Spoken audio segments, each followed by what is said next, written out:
தங்க மோதிரம், தாய்மாமன் தங்க மோதிரம் திட்டம் இப்போ ஒரு வழியாக வந்து அது ஓகே ஆயிடுச்சு. இப்போ ஜோஸ் ஆலுகாஸ் கிட்ட தான் போயிருக்காங்க அப்படின்னு. இல்லை, இப்போ ஜோய் ஆலுகாஸ் அவங்க கொடுத்தது வந்து இவங்க என்ன சில பேர் விமர்சனம் வைக்கிறாங்கன்னா, உடனே இவங்க என்ன பண்ணுவாங்க, உருட்டுறாங்க விஜய் அவர்கள் அந்த விளம்பரத்தை நடிச்சா, அப்போ விஜய் அவர்கள் நடித்தனால அது கொடுத்தாரு. என்ன ஒரு லாஜிக்கே இல்லாமல் பேசக்கூடிய விமர்சனங்கள் இதெல்லாம்.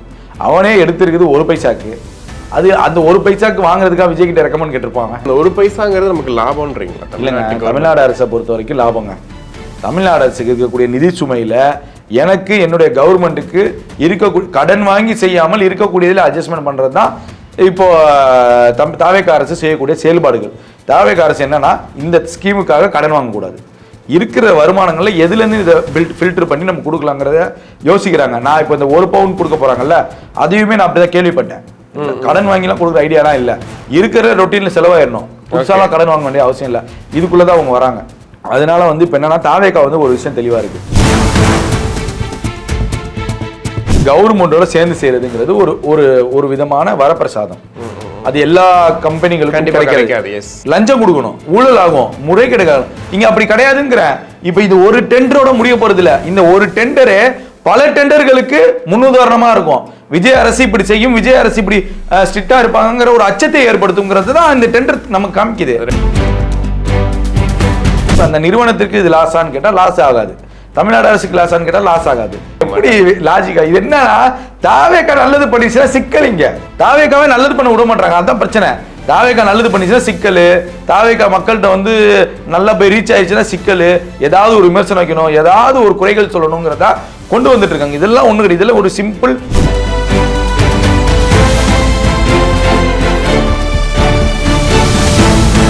இது போன்ற வீடியோக்களை தொடர்ந்து பார்ப்பதற்கு தமிழ்நாடு டைம்ஸை சப்ஸ்கிரைப் பண்ணிக்கோங்க. எங்களுடைய சமூக வலைதள பக்கங்களான ஃபேஸ்புக், இன்ஸ்டாகிராம், எக்ஸ் பக்கங்களை ஃபாலோ பண்ணிக்கோங்க. உலகெங்கும் வாழும் தமிழ் நெஞ்சங்களுக்கு கிறிஸ்டியின் அன்பு வணக்கம். இன்று நம்மோடு பத்திரிகையாளர் யாசர் இணைந்திருக்கிறார். வணக்கம் பிரதர். வணக்கம் கிறிஸ்டி. தங்க மோதிரம், தாய்மாமன் தங்க மோதிரம் திட்டம் இப்போ ஒரு வழியாக வந்து அது ஓகே ஆயிடுச்சு.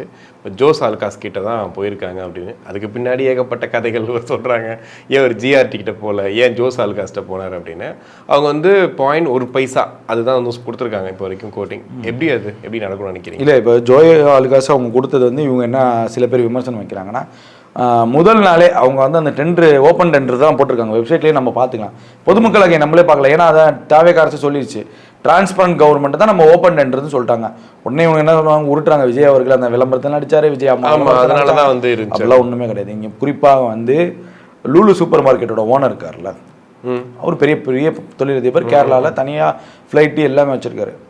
அவர் வந்து கோயம்புத்தூரில் லூலு மார்க்கெட் ஓப்பன் பண்ணுறாரு சமீபத்தில், 2021 25 நடக்குது. ஓகே. அப்போ ஸ்டாலின் அவர்கள் துபாய்க்கு போகிறாரு. துபாய்க்கு போய் அவரை போய் பார்த்தனால லூலு மார்க்கெட்டுக்கு நீங்கள் பர்மிஷன் கொடுத்தாங்களா? சும்மா நான் ஒரு வாதத்துக்கு சொல்கிறேன். அப்போ நீங்கள் அதை ஏற்றுக்குவீங்களா? இல்லை. அப்போ விஜய் அவர்கள் நடித்தனால அது கொடுத்தாரு. என்ன ஒரு லாஜிக்கே இல்லாமல் பேசக்கூடிய விமர்சனங்கள் இதெல்லாம். அவனே எடுத்திருக்குது ஒரு பைசாக்கு, அது அந்த ஒரு பைசாக்கு வாங்குறதுக்காக விஜய் கிட்ட ரெக்கமெண்ட் கேட்டிருப்பாங்க. ஓகே, கேள்வி வருதுல்ல, இது விமர்சனம் கிடையாது, எங்க அவர் சொல்றதை செஞ்சாரேங்கிறதா ஒரு பயம். இல்ல, இந்த ஒரு பைசாங்கிறது நமக்கு லாபம்ன்றீங்களா? இல்லைங்க, தமிழ்நாடு அரசை பொறுத்த வரைக்கும் லாபங்க. தமிழ்நாடு அரசுக்கு இருக்கக்கூடிய நிதி சுமையில எனக்கு என்னுடைய கவர்மெண்ட்டுக்கு இருக்கக்கூடிய கடன் வாங்கி செய்யாமல் இருக்கக்கூடியதில் அட்ஜஸ்ட்மெண்ட் பண்றது தான் இப்போ தாவேகா அரசு செய்யக்கூடிய செயல்பாடுகள். தாவேகா அரசு என்னன்னா, இந்த ஸ்கீமுக்காக கடன் வாங்கக்கூடாது, இருக்கிற வருமானங்களில் எதுலேருந்து இதை ஃபில்டர் பண்ணி நம்ம கொடுக்கலாங்கிறத யோசிக்கிறாங்க. நான் இப்போ இந்த 1 பவுன் கொடுக்க போகிறாங்கல்ல, அதையுமே நான் அப்படி தான் கேள்விப்பட்டேன். கடன் வாங்கிலாம் கொடுக்குற ஐடியாலாம் இல்லை, இருக்கிற ரொட்டீனில் செலவாயிடணும், புதுசாலாம் கடன் வாங்க வேண்டிய அவசியம் இல்லை. இதுக்குள்ளே தான் அவங்க வராங்க. அதனால வந்து இப்போ என்னன்னா, தாவேகா வந்து ஒரு விஷயம் தெளிவாக இருக்குது, யார் இந்த அரசுக்கு கடன் சுமைகள் ஏற்றாமல் இந்த அரசோடு இணைந்து யார் செயல்படுகிறாங்களோ அந்த மாதிரி ஆட்களுக்கு டெண்டர்கள் இதில் அவங்க குறிப்பாக இருக்காங்க. அதுதான் ஆரோக்கியம், அது மாற்றுக்கிறது கிடையாது. நீங்கள் இப்போ இதே வந்து ஒரு 10 நிறுவனங்கள் டெண்டரில் இருக்காங்க, இதே திமுக ஆச்சுன்னா 10 நிறுவனங்களுக்கு எவ்வளோ குழு இருக்கும்? கண்டிப்பாக. நடுவில் எத்தனை பேர் இருப்பாங்க கமிஷன் வாங்குறதுக்கு, புரோக்கர்ஸ்? இங்கே அப்படிதான் ஓப்பன் டெண்டர் இருந்தால் இவ்வளோ அமௌண்ட்டு. இப்போ நீங்கள் 1 பைசான்னு சொல்லிட்டா அடுத்த டெண்டருக்கு இந்த மாதிரி ஏதாவது நகை கடை வந்து நிற்குமா? இதில் ஒரு கேள்வி இருக்குல்ல.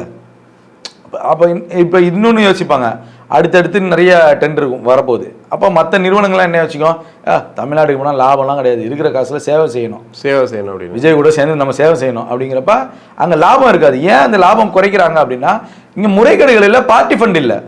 அதையே புரிஞ்சிக்க மாட்டீங்க. ஆனா முறையா தான் வந்து நடக்குது, முறையா நடக்குதுங்க. இல்ல பார்ட்டி ஃபண்ட் இல்லைங்க, இங்க இவங்க வாங்குறாங்க, இந்த அமைச்சர் வாங்குறாரு, இந்த ஸ்கீமுக்கு இவங்க கவர்மெண்டோட சேர்ந்து செய்யறதுங்கிறது ஒரு ஒரு ஒரு விதமான வரப்பிரசாதம். அது எல்லா கம்பெனிகளுக்கும் கிடைக்காது. அப்ப அது கிடைக்குதுங்கிறப்ப அதை பயன்படுத்தி கொள்ளணும்னு ஒரு நிறுவனம் நினைக்குதுங்கிறப்ப அது வரவேற்கிறோம், பாராட்டுறோம். பார்ட்டி ஃபண்ட் கேட்டா ஓடி போயிடாது.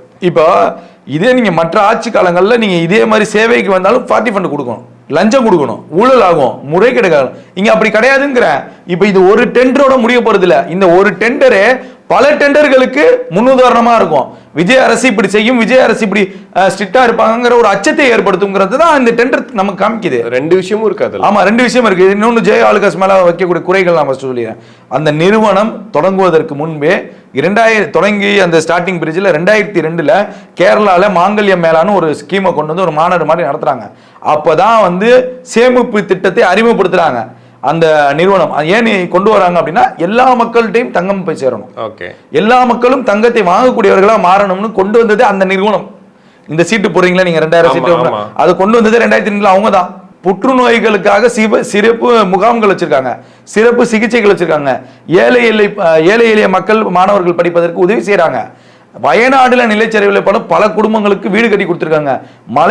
மலை ஓரத்தில் இருக்காங்கல்ல பழங்குடியினர்கள், அவங்களுக்கு வீடு கட்டி கொடுத்துருக்காங்க. அதே போல ஜாய் ஃபவுண்டேஷன் தனியாக வச்சிருக்காங்க, ஹோப் ஆஃப் ஜாய்னு ஒன்று தனியாக வச்சிருக்காங்க. பல ஃபவுண்டேஷன்ஸை வச்சு நலத்திட்ட உதவிகளை செஞ்சுட்டு இருக்கக்கூடிய நிறுவனம், அந்த மாதிரி நிறுவனம் தான் அரசு எதிர்பார்க்கும். புரியுதா? நீங்க இவ்வளவு உதவிகள், இவ்வளவு பேக்ரவுண்ட் அவங்கள்ட்ட இருக்கு, நம்ம அவங்களை ப்ரொமோட் பண்ணல, அவங்க இதெல்லாம் செஞ்சிருக்காங்க. அப்படி இந்த நிறுவனம் தேர்ந்தெடுக்குதுன்னா அதை வரவேற்கிறோம் சொல்றோம். அதுல ஏன் விமர்சனத்தை கொண்டு வந்து ஒட்டுறீங்க? பெரிய டெண்டரா போடாம கரெக்டா வாங்குறாங்க. எங்க சேவையின் அடிப்படை ஏங்க அவங்க இவ்வளவு செஞ்சிருக்காங்க கிறிஸ்டி, சேவைகள் இவ்வளவு செஞ்சிருக்காங்க. இது எல்லாம் வெளியே பேச மாட்டாங்க. நான் இவ்வளவு சொல்றேன்னா அவங்க சேவைகள் செஞ்சு எப்படி பார்த்தாலும் ஒரு காசு வந்துருதுல, அப்புறம் என்ன பிரச்சனை? இதுல என்ன விளம்பரம்? ஒன்றும் கிடையாது. அப்ப இவ்வளவு விஷயங்களை செஞ்சதுக்கு அப்புறம் தான் இவங்க வராங்க. அப்படிங்கிறப்ப அது வரவேற்கிறோம், ஆரோக்கியம். இப்ப அந்த நிறுவனத்திற்கு இது லாஸான்னு கேட்டா லாஸ் ஆகாது, தமிழ்நாடு அரசுக்கு லாஸான்னு கேட்டால் லாஸ் ஆகாது. ரெண்டு பேருக்குமே ஈக்குவல். ஏன்னா அவங்களுக்கு பழைய தங்கங்கள் பிஸ்கெட்டுகளை வச்சிருப்பாங்க, அதுதான் அவங்க இம்ப்ளிமெண்ட் பண்ண போறாங்க, பெருசாலாம் அவங்க பண்ண மாட்டாங்க. அப்ப அவங்க கொள்முதல் வேலை என்ன பண்றாங்க அப்படின்னா, இன்னைக்கு என்ன ரேட்டு 13 ரூபா 15 ரூபா நம்ம வெளியே ஜிஎஸ்டிலாம் வாங்க. அப்போ நம்ம 1 கிராம் 15 ரூபாய்க்கு வாங்காம 7000 ரூபா 6500 வாங்குவோம். அந்த 6500 நம்ம கொடுத்துருவோம், கவர்மெண்ட் கொடுத்துரும், அவ்வளவுதான். ஓகே, 4.45 குழந்தைங்களுக்கு அந்த 1 கிராமுக்கான கணக்கு உங்களுக்கு கொடுத்துருவாங்க. 4.5 லட்சம். ஒரு கிராம் வந்து 4000 ரூபாயில இருந்து 6000 ரூபாய் வரைக்கும் எஸ்டிமேட் அமௌண்ட் அது கொடுத்துருவாங்க. அது கவர்மெண்ட் கொடுத்துரு. செய்கூலி சேதாரங்கள் மற்ற ஜிஎஸ்டி அதுல எல்லாம் வரைவுகளை திருத்தம் கொண்டு மீதி அமௌண்ட் தான் அந்த 1 பைசா போட்டிருக்காங்க. ஓகே, அப்ப அந்த 6500 4000 ரூபாய்க்கு தான் தங்கம். ஆனா நமக்கு கடையில ரொம்ப எவ்வளவுக்கு வாங்குவோம்? 15000. ஒன்னு 6000 எப்படியா தங்கம் கொடுப்பான், செம்புல கொடுப்பாங்கிற வீடியோ எல்லாம் வைரல் பண்றாங்க. அப்பெல்லாம் கிடையவே கிடையாது. அப்பெல்லாம் எந்த அரசும் ஏமாற்றாது, அப்படி எந்த நிறுவனமும் வராது. ஒருவேளை செம்பு கொடுத்தா ஜோய் ஆலுகாஸ்ல மக்கள் எப்படி நினைப்பாங்க, இந்த ஆலுகாஸ் கடை செம்பு விற்கிறான் அப்படின்னு நினைப்பாங்க. கண்டிப்பா யாரும் இது எப்படி லாஜிக்கா? இது என்னன்னா தாவேக்கா நல்லது பண்ணிச்சுன்னா சிக்கலிங்க, தாவேக்காவே நல்லது பண்ண விட மாட்டாங்க, அதுதான் பிரச்சனை. தாவேக்கா நல்லது பண்ணிச்சுன்னா சிக்கல், தாவேக்கா மக்கள்கிட்ட வந்து நல்லா போய் ரீச் ஆயிடுச்சுன்னா சிக்கல், ஏதாவது ஒரு விமர்சனம் வைக்கணும், ஏதாவது ஒரு குறைகள் சொல்லணுங்கிறதா கொண்டு வந்துட்டு இருக்காங்க. இதெல்லாம் ஒண்ணு கிடையாது, இதெல்லாம் ஒரு சிம்பிள் அற்ப மேட்ரு. இப்போ நீங்க நல்லா ஆரோக்கியமான முறையில டெண்டர் கொடுத்துட்டா அப்படியே பார்ட்டி ஃபண்ட் ஊழல் இல்லாம கிழிச்சிட்டீங்களா? நான் கேட்கறேன், கிழிச்சிட்டீங்களா நீங்க? அதுதான் கேட்கறேன். கரெக்டா நியாயமான முறையில் நீங்க கொடுத்த டெண்டர்லாம் சட்டமன்றத்திலே ஒத்துக்கிட்டாங்க. எங்க பில்டிங் இன்னும் ஃபவுண்டேஷனோட நிக்குது, பாலம் இடிஞ்சு விழுந்ததெல்லாம் நம்ம பார்த்தோம். நீங்க நல்ல முறையில் டெண்டர் கொடுத்திருந்தா ஆரோக்கியமா இருந்திருக்குமே. கண்டிப்பா. அப்ப நீங்க கிழிச்ச கிளி தான் நம்ம 5 வருஷத்துல பார்த்தாச்சு. மின்சாரத்துறையிலேயே அந்த கண்டக்டரா அது வாங்குறதுல டிரான்ஸ்ஃபார்மர்ல ஊழல், எல்லாத்துலயும் ஊழல், நிலக்கரியில ஊழலுங்க. நான் சொல்லல, அறப்பொரு இயக்கம் வெப்சைட்லயே இருக்கு. அதுக்குதான் விசாரணைக்கு போயிட்டு வர்றாரு செந்தில் பாலாஜி. எதுக்கு எல்லாத்துக்கும் போட்டு அவரே போட்டு அடிச்சுட்டு? செந்தில் பாலாஜி தாவேக்காவில் இணைவதுங்கிறது ஒரு ஆரோக்கியமான விஷயம் நான் பாக்குறேன். ஏன் அப்படின்னா இது நான் வந்து அவர் இதான் சொல்ல, செந்தில் பாலாஜி திமுக பயன்படுத்தி கொள்கிறதுங்க, இதுதான் எனக்கு தெரியுது. திமுக எதை எடுத்தாலும் செந்தில் பாலாஜியை போட்டு உருட்டிடுவோம், செந்தில் பாலாஜி சிக்கட்டோங்கிற மாதிரி வலையில திமுகவே செய்யுதாங்கிற ஒரு சந்தேகம் எனக்கு. நீங்க குறிப்பா பாருங்க, எந்த அமைச்சர் மேலேயாவது ஏதாவது பிரச்சனை வருதா? செந்தில் பாலாஜி மேல வருது. எந்த கேஸ் எடுத்தாலும் லாஸ்டா போய் பாத்தீங்கன்னா செந்தில் பாலாஜி தான் நிக்கல. அவங்களே சொல்லி விடுறாங்களா நீங்க அவங்க மேலே கேஸ் போட்டுக்கோங்க, அந்த மாதிரிலாம் நடக்குதான் தெரியல எனக்கு. தொடர்ந்து நான் பாக்குறேன் எல்லா விஷயத்திலும் செந்தில் பாலாஜி பேரு. இப்போ இவ்வளவு ஊருக்கு போனாலும் கரூர்ல மட்டும் நடக்குது, கரூர்ல செந்தில் பாலாஜி மேட்டர். இப்போ தொடர்ந்து டாஸ்மாக்ல இதுக்கு முன்னாடி இருந்தவங்க மேலாம் நிறைய விமர்சனங்கள்லாம் இருக்கு. ஆனா அவங்க பேர்லாம் யாரும் சிக்கிறாரு? செந்தில் பாலாஜி சிக்கிறாரு. மதுபானம்னாலும் செந்தில் பாலாஜி நிற்கிறாரு, மின்சாரம்னாலும் சிக்கிறாரு. எல்லாத்துக்கும் சிக்கும் போது இப்போ இந்த ஆட்சி கவிழ்ப்புனாலும் செந்தில் பாலாஜி அப்போ நீங்க ஒரு பாயிண்ட்ல இருந்து யோசிப்பீங்க, இவ்வளவும் செந்தில் பாலாஜி செய்யணும், ஏன் செந்தில் பாலாஜி திமுக இருந்து செய்யணும்? அவர் தனியாக கட்சி ஆரம்பிச்சா செஞ்சுட்டு போயிடலாமே, ஆமா, இல்ல வேற யாருக்கும் சப்போர்ட் பண்ணிட்டு போயிடலாமே. இதையும் ஏன் திமுக இருந்துகிட்டே அவர் செய்யணும்? சும்மா ஒரு நார்மலா நம்ம கேள்வி யோசிச்சு பாருங்களேன். அப்போ ஒரு டவுட் வருது இல்ல, அப்ப திமுகவே வேண்டும் என்று செந்தில் பாலாஜி மட்டும் உருட்டிக்கலாங்கிற மாதிரி இருக்காங்களாங்கிற நான் கேள்வி கேட்கிறேன். வேண்டுமென்று ஏதாவது உருட்டுறாங்களா, வேண்டுமென்று செந்தில் பாலாஜி சிக்க வைக்கிறாங்களா அப்படிங்கிற கேள்வி வைக்கிறேன். ஏன்னா 2000 சில்லறையில தேர்தல் பிரச்சாரத்துக்கு 11க்கு போகும்போது அப்ப அதிமுகவுடைய அமைச்சர் அவர்.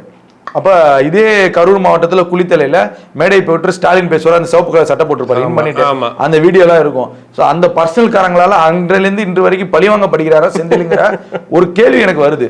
நீங்க செந்தில் பாலாஜி அதை யோசிக்கணும். நீங்க தொடர்ந்து பார்த்தா இதுதான். இப்ப நம்ம தாவேகா பார்வையிலோ இல்ல பொதுமக்களுடைய பார்வையிலோ வேலை செய்ய விடாம, ஒரு எம்எல்ஏ வேலை செய்ய விடாம திரும்ப திரும்ப நீங்க பொதுவான பார்வையில இருந்து நீங்களே யோசிச்சு பாருங்க. ஆமா இதெல்லாம் கரெக்ட் தானே, எல்லாத்துக்கும் ஏன் இவர் பேரே வருது, அப்படி ஏன் இவர் ஆட்சி கவிழ்க்கவும் ஒரு முயற்சி செய்யணும் அப்படிங்கிற கேள்வி எல்லாம் எல்லாத்துலயுமே வருது. எந்த கேஸ் எடுத்தாலும் அப்ப வேணும்னே செந்தில் பாலாஜியை போட்டு உருட்டுறாங்களாங்கிற கேள்வி வருது. ஓகே, இது செந்தில் பாலாஜிக்கே தெரியாம நடக்குதா ஒரு ஸ்ட்ராட்டஜி, ஒரு அஜெண்டா போகுதாங்கிறது நான் கேட்கிறேன். ரெண்டு விஷயம் சொல்ல, ஒண்ணு பாஜகக்குள்ள போறாருன்றாங்க, இன்னொன்னு அதிமுகக்குள்ள போறதுக்கும் வாய்ப்பு. பாஜகக்குள்ள போறதுக்குலாம் இவ்வளவு ரிஸ்க் இருக்கிற அவசியமே கிடையாதுங்க. டக்குன்னு போயிடலாம். டக்குன்னு போனா கூட மாநில தலைவர் தான், அவங்க வரவேற்பு ரெடியா தான் இருப்பாங்க, ரெடியா இருக்காங்க. அதனால செந்தில் பாலாஜி பாஜகவுக்கு போறதுக்கு 100% தகுதியான ஆள், மாற்றுக்கிறது கிடையாது. ஏன்னா அவர் எல்லா எக்ஸ்பெரிமெண்ட்டையும் தாண்டி தான் வராரு. அதனால அவர் அந்த கட்சிக்கு எல்லாத்தையும் தாண்டி போயிட்டு. ஆமா, ஆனா நான் என்ன சொல்ல வரேன்னா, இங்க செந்தில் பாலாஜியை பகடைக்காயாக திமுக பயன்படுத்திக்கிறதா, இதுதான் நம்ம கேட்குறோம். இப்போ அவர் சிறைக்கு போன போதும் இந்த அளவுக்கு பெரிய எஃபெக்ட் எடுத்த மாதிரி எனக்கு தெரியல. திமுகலேருந்து பெரிய எஃபெக்ட் எடுத்த மாதிரி தெரியல. இப்போ இந்த வழக்குக்கும் பெரிய எஃபெக்ட் எடுத்த மாதிரி தெரியல. தொடர்ந்து புகார்களும் பெயர்களும் வரும்போது ஏதாவது ஒன்று உள்ள நடந்துட்டு இருக்கோங்கிற ஒரு அச்சம் இருக்கு. ஸோ அதெல்லாம் ஓடிக்கிட்டு இருக்கு. ஸோ அது செந்தில் பாலாஜி கொஞ்சம் விளங்கிக்கணும். ஆனால் தாவேகா அரசு செந்தில் பாலாஜியை கைது செய்யாமல் விடாது, அது உறுதியா இருக்காங்க. செந்தில் பாலாஜியை கைது செய்தாங்க. அந்த 3 ஃபைல் சொல்லியிருக்காங்க. 3 ஃபைலில் ஏவாவேலு ஃபைல் ஒன்று இருக்கும், கே நேரு ஒரு ஃபைலு, செந்தில் பாலாஜி ஒரு ஃபைலு, அப்படி இல்லைன்னா சேகர் பாபு ஃபைலு. இது கன்ஃபார்ம் இருக்கும்.